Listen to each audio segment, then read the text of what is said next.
Čaute. Čaute. Dlho sme sa snažili byť maximálne apolitickí na tomto profile a vlastne sme sa nič z politického spektra nedávali. Až kým to nezačalo extrémne zasahovať do nášho života, čo sa teda deje posledné dva.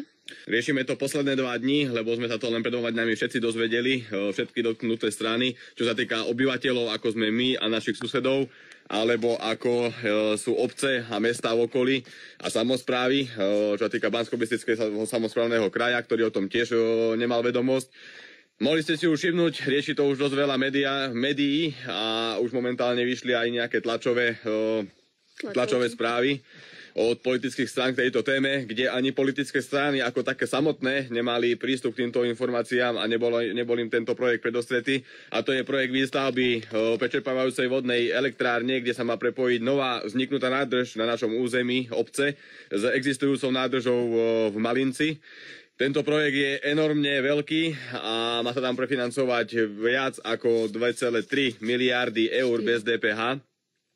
Čiže je to obrovská investícia pre slovenský štát a nikto o tom nevie. Čiže mali by sme sa my, občania, nás sa to vyslovene dotýka, vás nie, ale myslíme sa všetci nad tým, kto nám na tomto území Slovenskej republiky vládne, akých tam máme ľudí, ktorí nás zastupujú.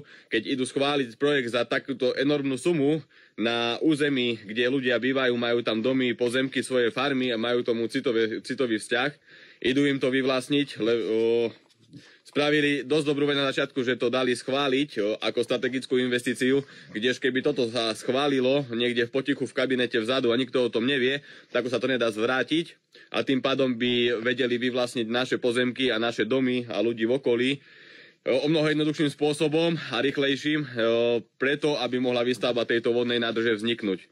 Ono to v podstate znamená, že celá táto oblasť, do ktorej my spadáme, čo je časť obce, tak bude pod vodou.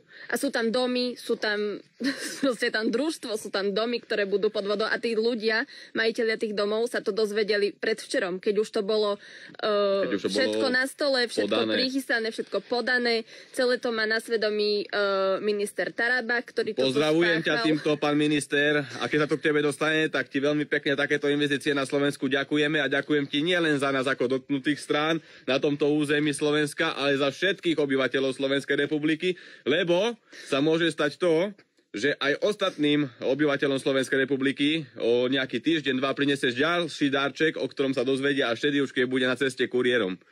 Takže za túto vládu sme extrémne vďační. Proste nič, žijete si tak ako doteraz a zrazu vám sem prídu bagre a zrazu vlastne zistíte, že nemáte nárok na svoj majetok. To sa ešte našťastie nestalo zatiaľ, ale teda všetko k tomu speje. Našťastie už sa do toho obuli médiá, obuli sa do toho politici.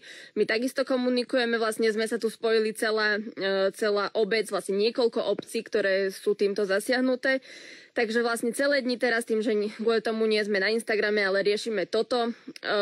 Máme stretnutia aj s médiami, komunikujeme s politikmi a snažíme sa to vyriešiť. Tak a týmto videom som nechcel priamo poďakovať pánovi ministrovi Tarabovi, ale chceli sme vám týmto videom vás oboznámiť, ktorí neviete o tejto veci, ktorá sa na Slovensku deje, že sa niečo takéto deje, nájdete si to na internete, je to vo veľa médiách, čiže je to úplne dostupné pre všetkých. A chceli sme týmto vyzvať ľudí, ktorí na to by mohli mať nejaký pozitívny dopad v riešení tejto situácie, či nejakým právnickým spôsobom, alebo priamym spôsobom vo vláde, ak ste prípadne nejaký poslanec nejakej politickej strany, tak vám budeme za takúto pomoc extrémne vďační. A myslím si, že aj ľudia okolitých miest a dedín na Slovensku vám budú vďační, lebo prídete sa takýmto projektom, ktoré sa schvaľujú za dverami nejakého kabinetu, o čom nevedia ani zúčastnené politické strany, ktoré v parlamente sedia. Tak.